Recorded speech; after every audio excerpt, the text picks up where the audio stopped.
누가복음 16장 19절에 31절 말씀, 성경을 찾으셨으면 성경을 가슴 높이로 들고 허리를 곳곳하게 세워서 한 절씩 교독하여서 봉독하겠습니다. 한 부자가 있어 자색 옷과 고운 베옷을 입고 날마다 호화롭게 즐기더라.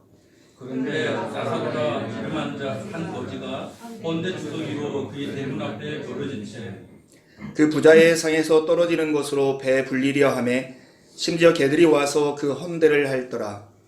이에 그 거지가 죽어 천사들에게 받들려 아브라함의 품에 들어가고 부자도 죽어 장사되매 그가 음부에서 고통 중에 눈을 들어 멀리 아브라함과 그의 품에 있는 나사로를 보고 불러 이르되 아버지 아브라함이여 나를 긍휼히 여기사 나사로를 보내어 그 손가락 끝에 물을 쥐고 내 혀를 서늘하게 하소서. 내가 이 불꽃 가운데서 괴로워하나이다. 아브라함이 이르되 예 너는 살았을 때 좋은 것을 받았고 나사로는 고난을 받았으니 이것을 기억하라. 이제 그는 여기서 위로를 받고 너는 괴로움을 받느니라. 그뿐 아니라 너희와 우리 사이에 큰 구름덩이가 놓여 있고 여기서 너에게 건너가고자 하되 갈 수 없고 거기서 우리에게 건너올 수도 없게 하였느니라. 이르되 그러면 아버지여 구하노니 나사로를 내 아버지의 집에 보내소서. 내 형제 다섯이 있으니 그들에게 증언하게 하여 그들로 이 고통받은 곳에 오지 않게 하소서. 아브라함이 이르되 그들에게 모세와 선지자들이 있으니 그들에게 들을지니라. 이르되 그렇지 아니하나이다. 아버지 아브라함이여 만일 죽은 자에게서 그들에게 가는 자가 있으면 회개하리이다. 한 목소리로 읽겠습니다. 이르되 모세와 선지자들에게 듣지 아니하면 비록 죽은 자 가운데서 살아나는 자가 있을지라도 권함을 받지 아니하리라 하였다 하시니라. 아멘.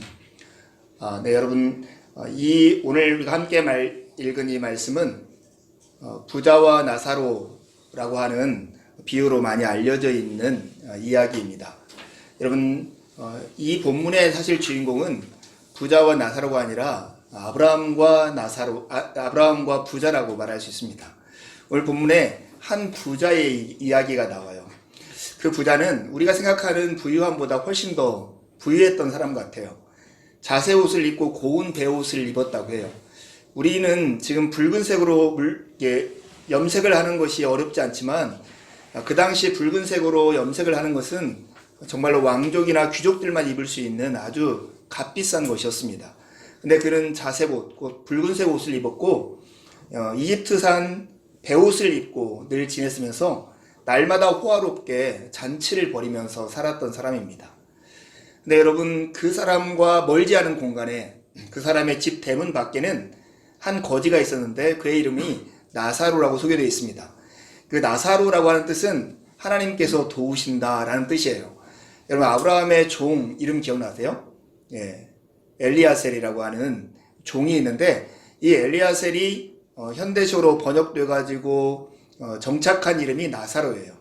그러니까 하나님께서 도우시는 자, 하나님께서 돕는 자, 하나님께서 도우셨다는 뜻을 가지고 있는 게 나사로라고 하는 이름의 뜻입니다. 근데 그가 지금 어떻게 되었나고 하냐면 20절에 보면 문 앞에 버려진 채 있대요.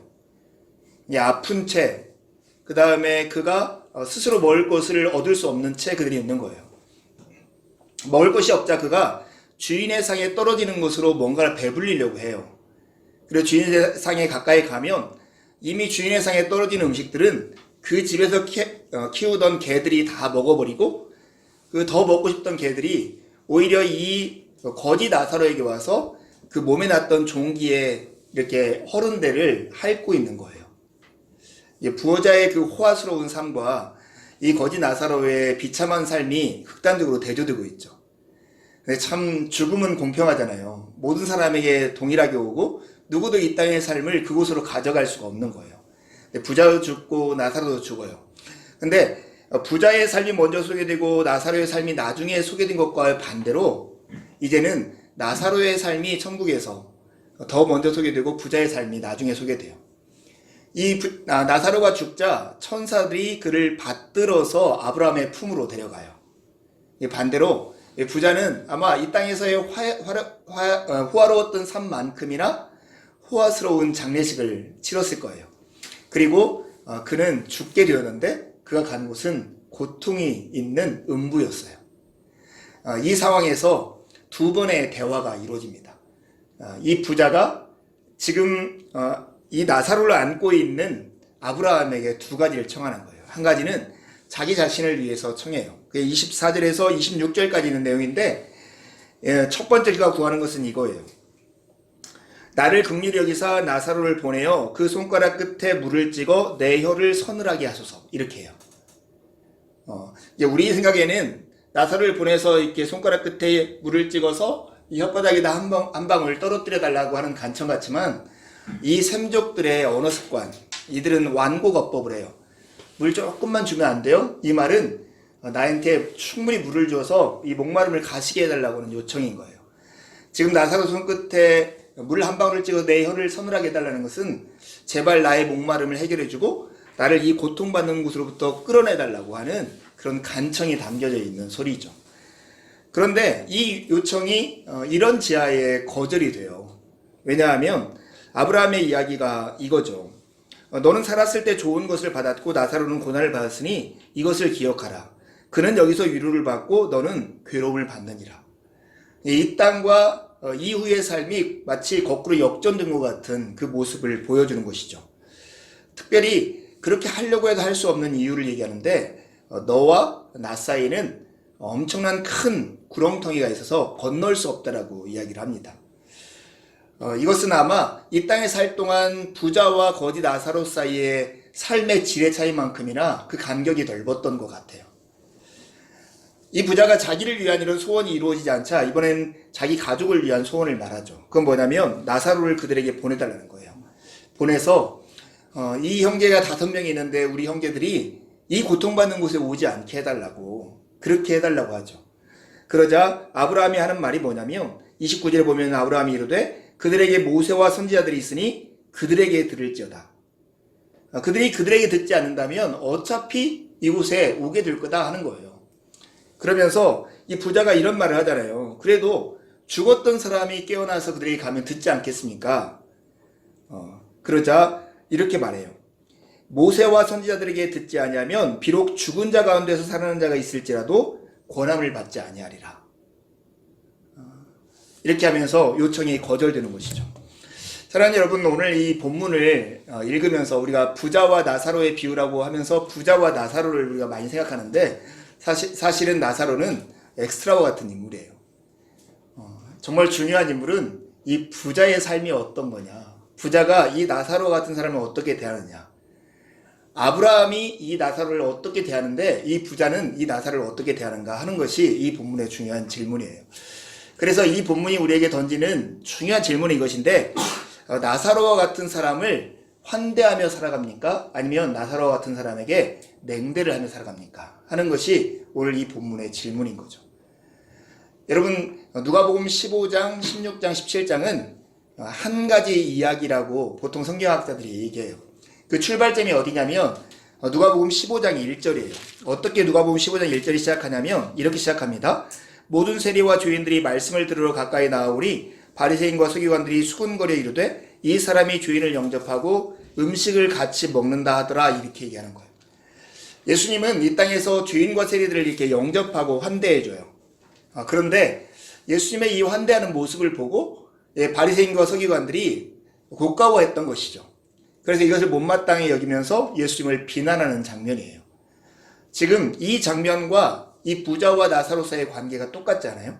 이 세리와 죄인들을 대하는 예수님의 태도와 세리와 죄인들을 대하는 바리새인과 서기관들의 태도가 극명하게 나뉘었던 것처럼 오늘 이 거지 나사로를 대하는 이 부자의 태도와 거지 나사로를 대하는 아브라함의 태도가 극명하게 나뉘어져 있다고 하는 것입니다. 어느 편에 설 것인가, 이 질문을 하고 있는 것입니다. 여러분, 부자가 거지 나사로에게 하듯 바리새인들은 세리와 죄인들에게 이것을 했습니다. 하나님은 이러한 태도를 어떻게 판단하실 건가? 이것이 오늘 우리가 본문 속에서 던져야 할 질문인 것입니다. 여러분, 오늘 본문을 읽어보면 재밌는 게 있어요.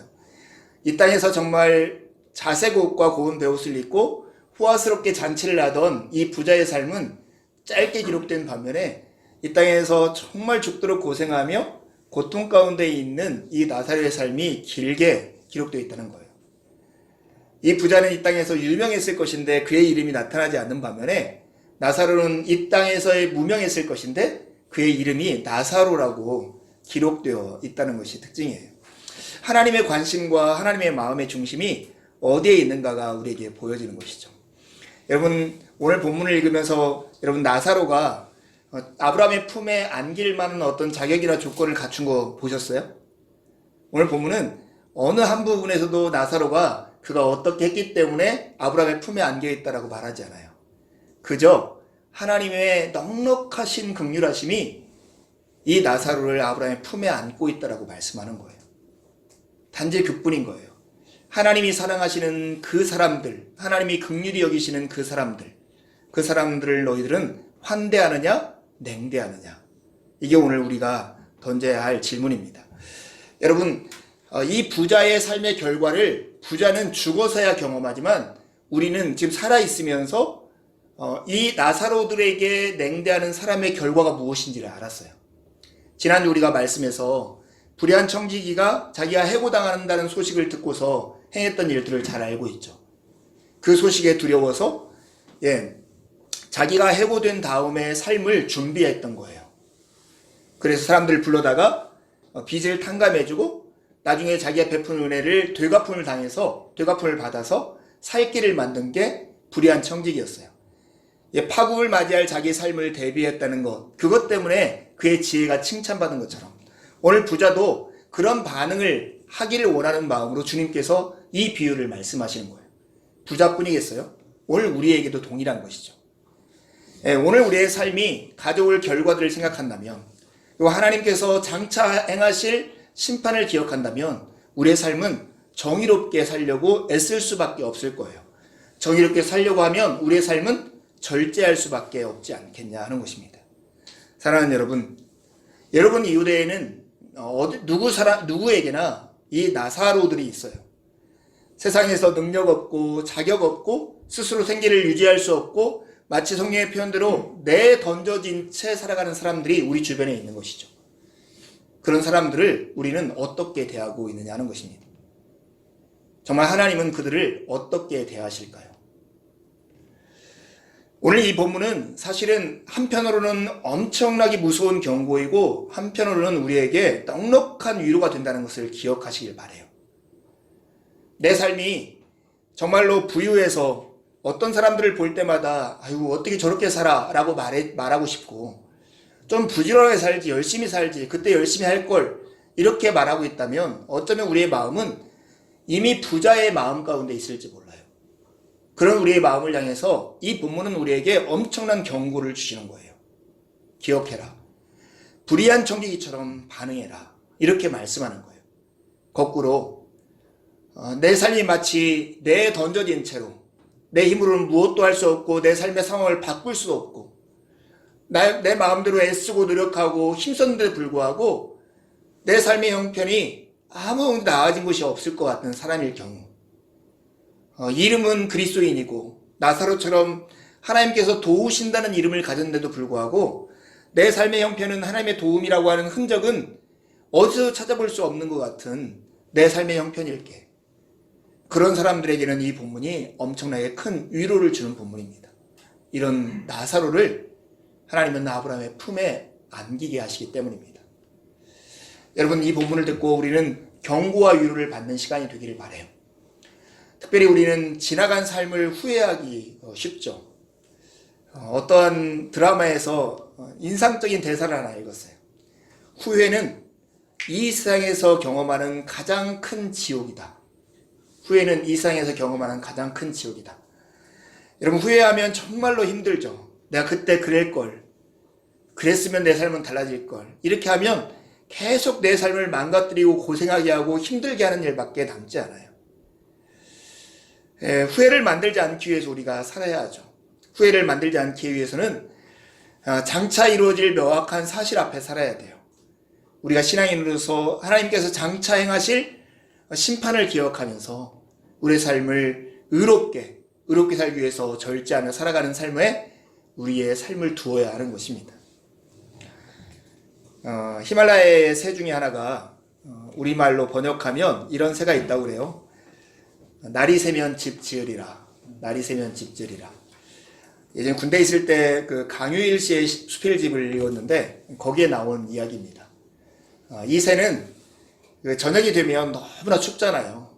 그 칼바람과 눈보라에 저녁이 되면 둥지에 있을 수 없어서 계속 몸짓을 하면서 자기 몸에 열을 올리면서 이렇게 우지는데요. 내가 날이 새면 집 지으리라. 날면 새면 집 지으리라. 계속 그러다가 이제 해가 뜨고 날이 따뜻하면 또 자기 마음대로 놀다가 저녁에 다시 추워지고 눈보라가 막 쏟아지면 그때 또 그렇게 저녁 내 잠을 자지 못하면서 이렇게 부르짖는다는 거예요. 날이 새면 집 지으리라. 여러분들도 그런 거 해보시죠. 날이 새면 집 지으리라. 내가 지금 이번 일은 실수를 다시 않겠다. 이런 마음을 가질 때가 있을 거예요. 여러분, 이 땅에서의 우리의 후회는 돌이킬 수가 있어요. 하지만 죽음의 순간의 후회는 우리의 삶을 돌이킬 수 없다는 것을 기억하며 살아가는 것이 정말로 지혜로운 사람입니다. 후회하지 않는 삶을 위해서 우리에게 필요한 것은 생각하는 거예요. 늘 하나님의 심판이 우리에게 있다는 것을 기억하며 살아가는 거예요. 근데 이것은 우리에게 한편으로는 경고이고 한편으로는 위로를 준다는 것을 기억해야 돼요. 후회하지 않으려면 생각해야 할 첫 번째 주제가 뭐냐면 우리가 누구인지를 생각해야 돼요. 여러분 24절에서 26절에 보면 이 부자가 아브라함에게 간청하는 이야기가 나오잖아요. 첫 번째 간청, 자기 자신을 위한 간청이에요. 나사로의 손에다가 물을 한 방울 찍어서 내 혀를 서늘하게 해달라고. 이것은 샘족의 완곡어법이라고 그랬잖아요. 이 말은 그의 간절한 소원이 들어있어요. 정말 이 내 목마름을 해결해주고 이 고통의 장소에서 제발 나를 벗어나게 해주십시오. 이렇게 요청하는 것이 이 부자의 요청이었어요. 그런데 아브라함은 이것을 매몰차게 거절합니다. 이제 그는 여기서 위로를 받고 너는 괴로움을 받고 너와 그 사이에는 큰 구렁텅이가 있어서 지나갈 수 없다라고 말을 하는 것입니다. 여러분, 우리 주변에 이렇게 버려진 채 놓여져 있는 사람들이 얼마나 많은지 몰라요. 특별히 너무나 화려한 조명과 너무 발달한 문명과 편리한 생활 속에서 너무 밝은 빛에 그림자가 어둡게 들이우는 것처럼 우리 세상도 너무 잘 살고 호화스러운 사람들 사이에 그늘져 살아가는 사람들이 너무 많다는 것을 여러분 아십니까? 요즘 그 프로야구와 프로축구가 이제 개막을 앞두고 있잖아요. 프로야구가 우리나라에서 최고의 인기 스포츠인데 프로야구 선수들을 보면 한 팀에 그 멤버로 들어오는 사람들이 한 30명 전후가 돼요. 1군 멤버들이에요. 프로야구 1군에 선수로 등록될 정도면 초등학교 때부터 운동을 해가지고 적어도 15년, 20년 정도 운동을 한 사람들이고 그 중에서도 각 학교에서는 아마 1등이나 2등 정도로 실력이 있던 선수들일 거예요. 근데 여러분 프로야구나 프로축구 선수들 보면 연봉들이 막 5억, 10억, 15억 이렇게 해가지고 엄청나게 많은 선수들이 스포트라이트를 받기 때문에 모두 다 그럴 것 같죠. 제가 우연하게 어느 팀의 연봉을 한번 검색해 본 적이 있었거든요. 근데 그 팀의 한 3분의 1 정도가 선수들 연봉이 3천만 원에서 4천만 원이에요. 3천만 원에서 4천만 원이면 우리나라 대기업 초봉보다도 못한 월급을 받고 살아가요. 근데 그 운동선수들은 정년이 있는 게 아니잖아요. 기껏해야 한 10여 년 정도 운동생활을 하는데 그 연봉을 3천만 원, 4천만 원 받고 생활할 수 있을까요? 사실 운동선수들은 자기 몸의 관리를 위해서 스스로 써야 할 돈이 굉장히 많아요. 그런데 1군까지 올라간 선수들의 연봉이 그렇게 적은데 일부 특정한 선수들만 정말 그들과 비교될 수 없는 연봉들을 받고 있는 이런 모습을 보고 우리 사회는 어떻게 평가하냐면 그 훌륭한 선수들이라고 그 사람들을 박수치고 있어요. 진짜 뛰어나다고, 능력이 있다라고. 저는 가끔 보면서 이런 모습이 정말로 부조리하다는 생각이 들었어요. 무엇을 위한 것인가? 왜 저 사람들을 저렇게 영웅으로 만들고 저 사람들을 띄워서 정말 모든 사람들에게 헛된 꿈을 꾸게 할까? 초등학교 때부터 그렇게 노력을 해도 사실은 생계를 유지할 수 없는 사람들이 99%인 스포츠나 문화예술계의 사람들을 어떻게 할 것인가? 우리에게 버려진 사람들이 너무나 많다라고 하는 거예요. 사실 우리 기업들도 봐도 그래요. 우리가 대기업들이 있잖아요. 30대 대기업에 취업을 하는 인원의 비율이 1.5%라고 그래요. 스카이 대학에 들어가는 비율이 3%예요. 그 정도로 어려운 것이 30대 대기업에 들어가는 비중이라고 그래요. 여러분, 우리가 살아가는 사회가 뭐 근사하고 멋지고 뭐 대한민국이 대단한 나라 같지만 우리를 주변에 보면 이렇게 버려진 채 살아가는 사람들이 많고 버려졌는데 사람들에게 냉대받고 살아가는 사람들이 훨씬 더 많다라고 하는 거예요. 누구를 탓할 게 아니라 우리가 그 중에 한 명으로 살고 있다는 것을 두려운 마음으로 인식하는 것이 참 중요합니다. 여러분, 이 땅에 살아가는 부자, 지금 이 본문에 나오는 부자는 나사로가 그의 눈에 들어온 적이 없어요. 자기 대문 앞에 살지만 나사로의 형편을 그가 깨달은 적도 없어요. 그가 나사로를 처음으로 본 거, 그리고 나사로의 이름을 부르고 나사로를 인식한 게 언제냐면 죽음 이후에 그랬다는 거예요. 죽음을 맞고서야 부자의 눈에 나사로가 들어왔고 자기에게도 지금 나사로가 안겨있는 것 같은 아브라함의 품이 필요하다는 것을 그제서야 깨닫는 거예요. 이 땅에 부자가 어디 있어요? 이 땅에 부자가 어디 있어요? 이 땅에 아브라함의 품이 필요하지 않은 사람이 어디 있습니까? 그럼에도 불구하고 우리는 넉넉하다고 다른 사람보다 낫다라고 이렇게 말을 하면서 나사로와 같은 사람이 우리 눈에 들어오지 않고 나에게는 아브라함의 품이 필요 없는 사람처럼 오늘을 살고 있지 않느냐 하는 것입니다. 특별히 유대인들은 이러한 생각을 가지고 살았어요. 부자는 하나님께 복을 받은 자다. 신명기 28장에 보면 하나님께 순종하는 자들에게 주는 복들이 보면 이런 물질적인 복이었고 물질적인 복을 받았다는 것은 하나님께 순종했다라고 하는 증거처럼 받아들여졌어요. 하지만 예수님은 이것을 완전히 뒤집어 엎으시는 거죠. 아니, 그것은 너희들에게 준 선물이고 사실은 하나님이 너희에게 준 계명은 그들의 아버지 된 나사로들의 아버지 되시는 하나님, 고아와 과부와 나그네와 레위인들을 먹여 살리기를 원하는 하나님의 사람들을 너희들이 어떻게 대하느냐, 환대하느냐 냉대하느냐로 하나님의 율법을 준수하는가를 판단하고 있다고 말씀하고 있는 것입니다. 오늘 본문에 나와 있는 나사로와 안개 있는 아브라함의 품이라고 하는 이 단어는 복수형이에요. 품들 이런 뜻이에요.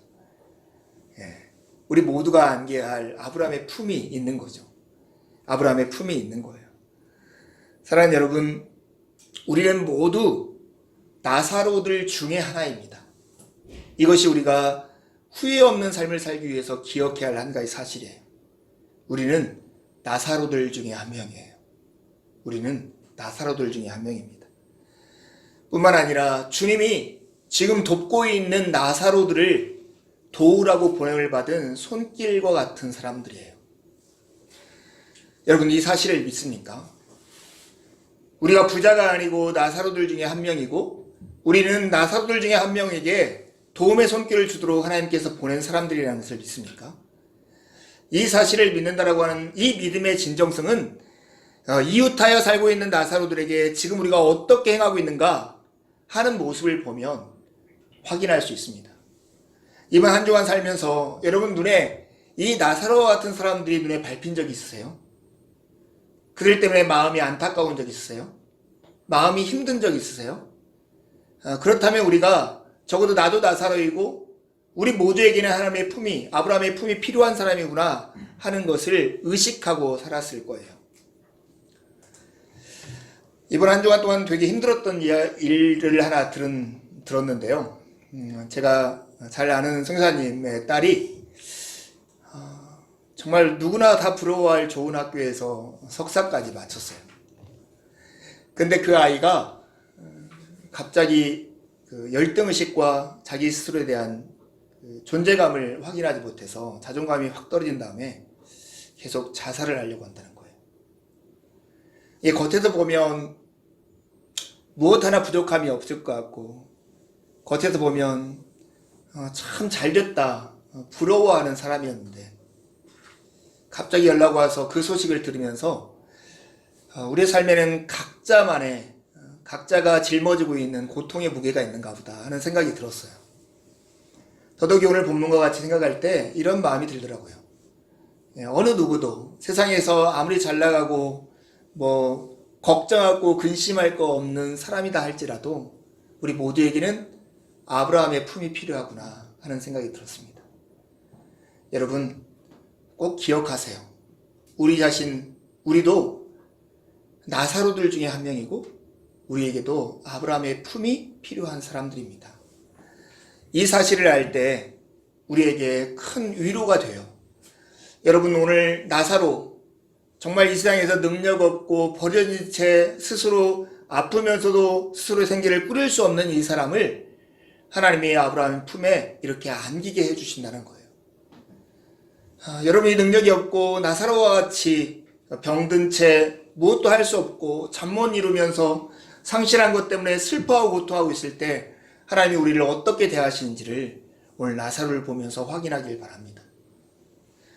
후회하지 않으려면 생각해야 할 두 번째 그것은 하나님이 누구이신지를 기억해야 합니다.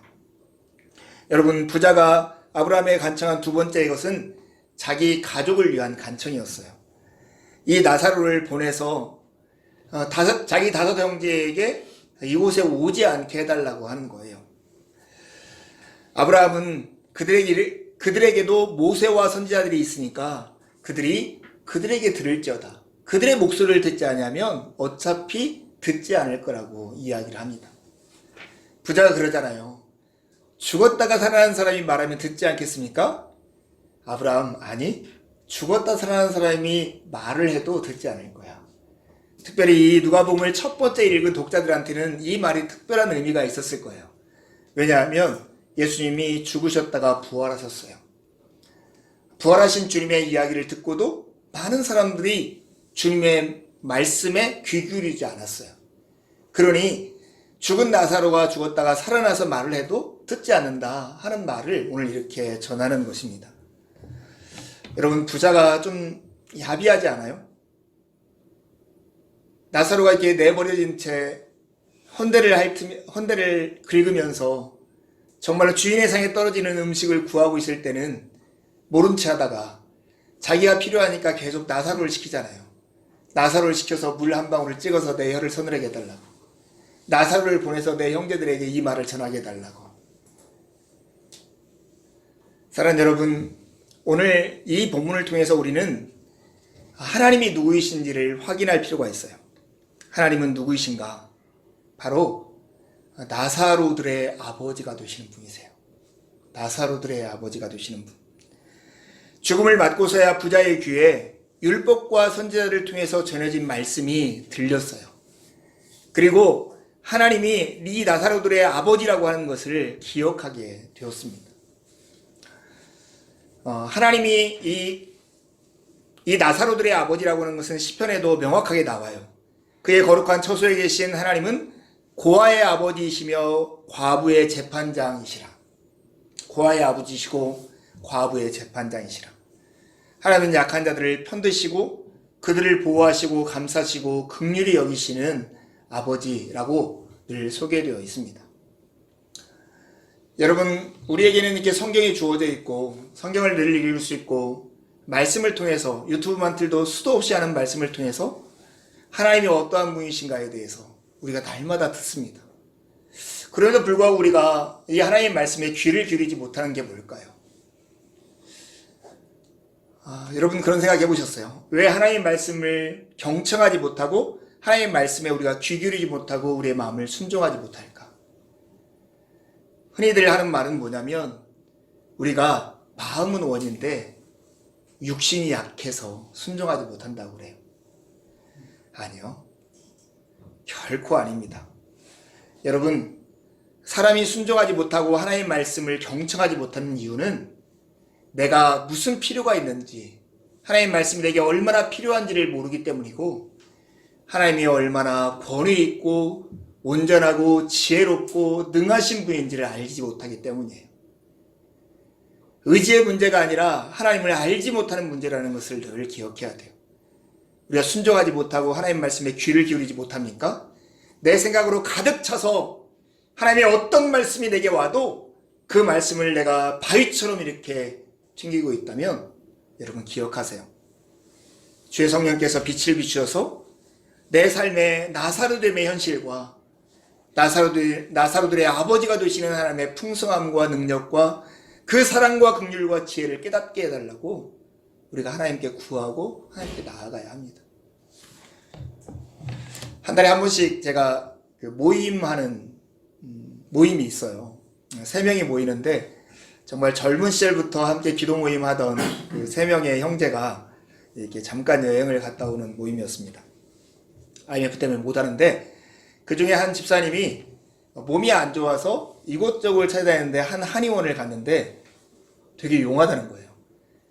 그곳은 이렇게 8가지 체질로 나누어서 먹을 음식을 이렇게 구별해 주는데 그대로 따라서 행했더니 자기 몸이 되게 좋아졌다는 거예요. 그러면 산에 오르는데 막 앞서가고 힘차게 가고 막 그러더라고요.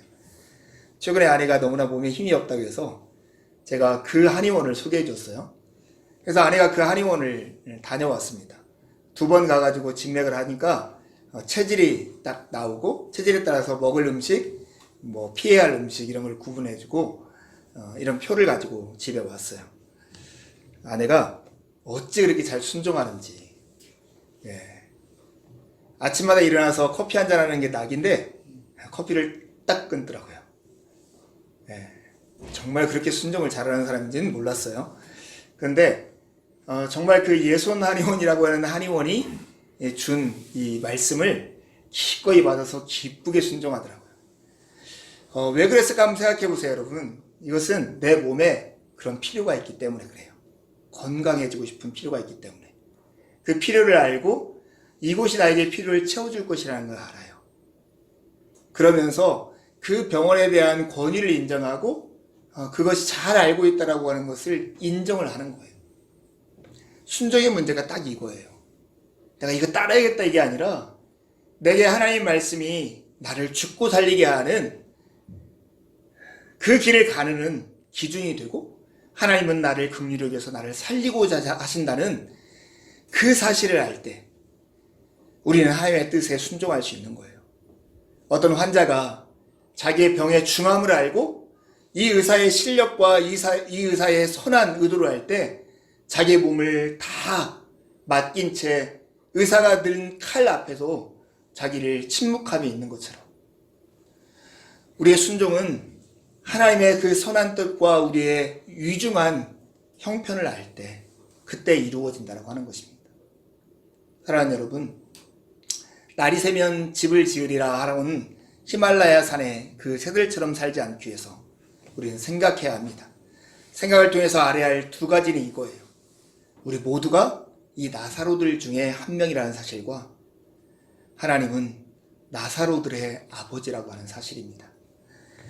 주님은 나사로들의 하나님이고 주님 외에 기댈 곳이 없는 이들의 아버지가 되어주십니다. 여러분 이것을 믿으십니까? 이 믿음의 진정성은 여러분이 이웃하에 사는 나사로들에게 지금 어떻게 행하는가에 따라서 그 진정성이 나타날 거예요. 저를 봐보세요.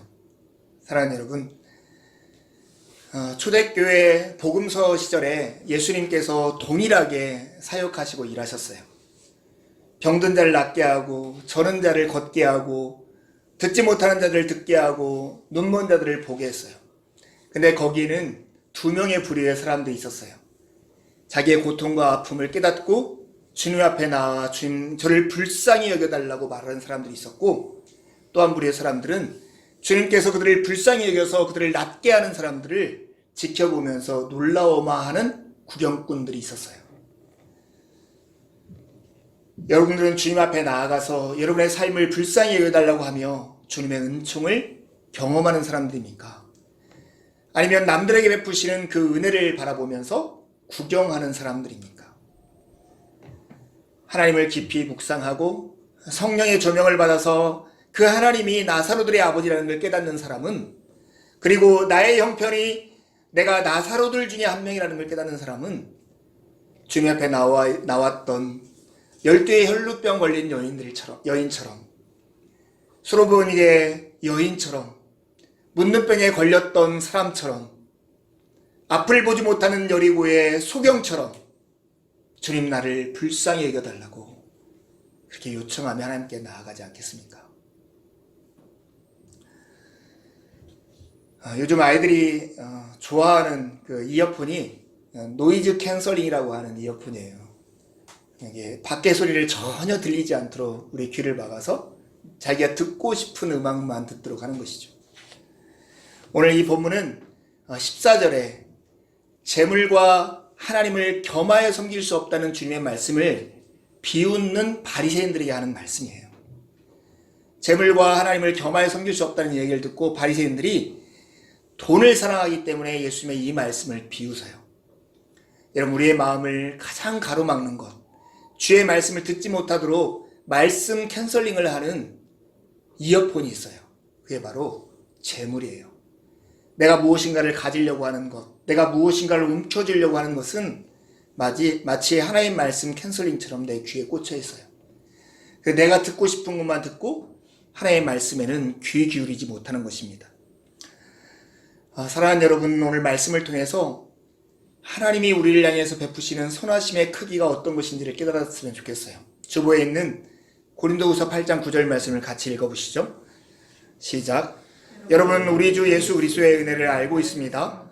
그리스도께서는 부요하나 여러분을 위하여 가난하게 되셨습니다.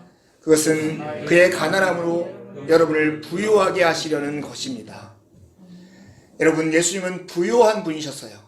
근데 가난하게 되셨어요. 왜냐하면 당신이 가난하게 되심으로 우리를 부유하게 하시려는데 목적이 있었습니다. 이게 예수 그리스도의 사랑입니다. 이 예수님이 우리에게 내어주신 것, 우리를 부유하게 하신 그 중요한 내용이 요한복음 15장 13절에 있는데, 사람이 친구를 위하여 자기 목숨을 버리면 이보다 더 큰 사랑이 없다라고 하신 말씀이에요. 예수님은 우리를 부유하기 위해서 어디까지 당신을 가난하게 해주냐면 당신의 목숨을 내어주기까지, 그러면서 나사로 같은 우리를 친구라고 부르기까지 그 일을 행하셨다는 거 하는 거예요. 복음은 이거예요. 허나 내가 너에게 목숨을 주기까지 너를 친구라고 생각하는데 너 나랑 친구할래? 이게 주님이 우리를 부르시는 초청이에요. 연아가 예배를 나오지 못하는데 병설 유치원에 처음 이번 주에 갔습니다. 병설 유치원에 첫날 갔다 와가지고 잘 지냈어? 이렇게 물었더니 달빈자매가 저에게 전해준 얘기로 하면 나 친구 2명 사귀었어 그러더래요. 제가 그 얘기를 듣다가 얘들한테는 친구가 뭐야? 잠깐 만나서 하면 친구가 바로 되는 거야? 이런 생각을 했어요. 그래서 어떻게 친구가 됐대? 이렇게 물었더니 이런 얘기하는 거예요. 어떤 아이가 와서 연아한테 이렇게 말했대요. 연아야, 우리 친구 할래? 그러자 연아가 이렇게 답했다는 거예요. 그래. 그걸로 딱 끝났다는 거예요. 친구가 되었다는 거예요. 아이들은 이렇게 쉽게 신뢰하고 받아들이고 관계를 맺는데 어른들보다 훨씬 더 익숙한 거예요. 그리고 무언가를 따지고 뭔가 의심하고 관계를 생각해요. 그러다 보니 주님께서 우리에게 내가 너희를 위해서 목숨까지 내어줬어. 나하고 친구할래? 이렇게 내미는 손을 잡지 못하는 거예요. 여러분, 마음속에 답해보세요. 얘들아, 내가 너에게 목숨까지 내어주면서 너희가 친구가 되고 싶어. 나하고 친구할래? 예, 주님. 예, 주님. 이렇게 답하는 것이 우리의 바로 믿음인 것입니다.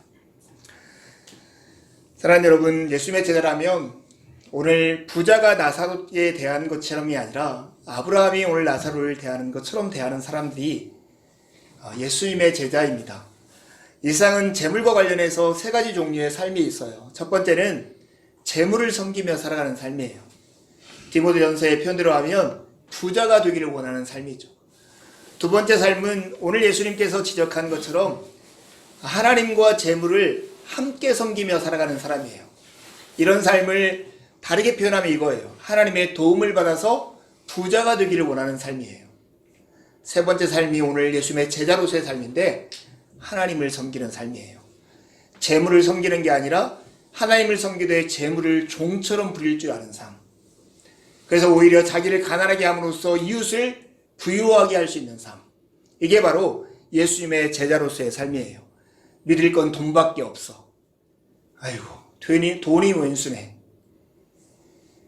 뭔 잘못이야. 돈이 잘못이지.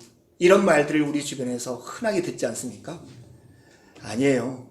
돈이 문제가 아니라 우리가 누구를 섬기느냐가 훨씬 더 큰 문제인 거예요. 사랑하는 여러분, 나사로를 대하는 태도, 우리는 주님께 하듯 이 일을 해야 합니다. 주님께서 우리에게 하셨던 나사로들을 대하고 사람을 섬긴다는 생각으로 하지 말고 주님을 섬기듯이 정성껏 그들을 대하는 것, 그것이 바로 우리에게 주는 영광이고, 우리 스스로가 내가 나사로이고 우리가 믿고 섬기는 하나님은 우리 나사로들의 아버지라고 하는 것을 고백하는 신앙입니다. 이번 한 주간 살면서 여러분의 삶을 돌이켜보세요. 여러분, 보답을 받을 수 있는 어떤 사람에게 선을 행하기 전에 어떤 선을 베풀어도 보답을 받을 수 없을 것 같은 사람에게, 그와 같은 나사로와 같은 사람들에게 선을 행하시고 마치 예수님을 대하듯이 그들을 대하십시오. 이것은 우리 스스로가 나도 하나님 나사로이고 나도 아브라함의 품이 필요합니다 라고 고백하는 믿음의 고백이기도 하고, 하나님은 나사로들의 아버지십니다 라고 하는 믿음의 고백이기도 하고, 예수님의 제자라고 하는 그 이름에 걸맞는 삶이기도 한 것입니다. 우리는 간절히 원하는 것을 사랑합니다.